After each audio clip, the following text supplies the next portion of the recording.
Welcome to ఐనా TV. ఈ కాలంలో టెక్నాలజీ చాలా ముఖ్యమైన పాత్ర పోషిస్తుంది. అది ఎక్కువ ప్రభావం పిల్లలపై చూపిస్తుంది. 1990 కాలం నాటి పిల్లలతో పోలిస్తే ఈ కాలం పిల్లలు సాంకేతికతను ఉపయోగించే విషయంలో ముందంజలో ఉన్నారు. సాంకేతిక ప్రభావం పిల్లలపై అనుకూల మరియు ప్రతికూల ప్రభావాలు రెండింటినీ కలిగి ఉంది. ఐప్యాడ్లు, వీడియో గేమ్లు, కంప్యూటర్లు వంటివి పిల్లలు వాడడం తప్పు కాదు. కానీ వాటికి ఒక నిర్దిష్టమైన సమయం అంటూ కేటాయించాలి.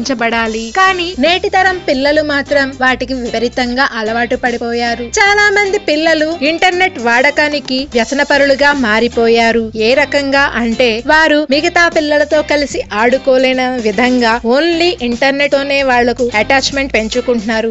కొన్ని సందర్భాల్లో ఇది ఒంటరితనానికి, డిప్రెషన్ కి దారి తీస్తుంది. చాలా మంది video games, smart phone, television, computers, tablets, internet, social network, chatting services ఇలా మొత్తం టెక్నాలజీతోనే కలిపి ఉన్నాయి. దీని వల్ల పిల్లలపై చాలా చెడు ప్రభావం కలుగుతుంది. ఈ టెక్నాలజీ ఎక్కువ యూజ్ చేయడం వల్ల పిల్లలు శరీరం పరంగా చాలా పెనుమార్పులు వచ్చే అవకాశం ఉంది. వారు వ్యాయామాలు వంటివి చేయడం మానేసి కంప్యూటర్లు వీటి ముందు కూర్చోవడం వల్ల వారికి శరీరంలో కొవ్వు శాతం పెరగడమే కాకుండా ఊబకాయం, గుండె వైఫల్యం, నిరాశ, మధుమేహం వంటివి ఏర్పడతాయి. అంతేకాదు ముఖ్యమైనది కళ్లకు ఎఫెక్ట్ గా ఇస్తాయి. తల్లిదండ్రులు వీరిని గమనిస్తూ ఉండాలి. ఎక్కువగా వాటికి ఎడిక్ట్ అవ్వకుండా చూసుకుంటూ తగు సమయం వరకు మాత్రమే వాటిని ఉపయోగించే విధంగా చూసుకోవాలి. తెలుసుకున్నారుగా కంప్యూటర్లు, టెక్నాలజీ పిల్లలపై ఎటువంటి చెడు ప్రభావాలను కలగచేస్తుందో. ఈ న్యూస్ మీకు నచ్చితే లైక్ చేయండి, మరి నచ్చితే షేర్ చేయండి. మరిన్ని అప్డేట్స్ కోసం ఐనా టీవీకి సబ్స్క్రైబ్ చేయండి.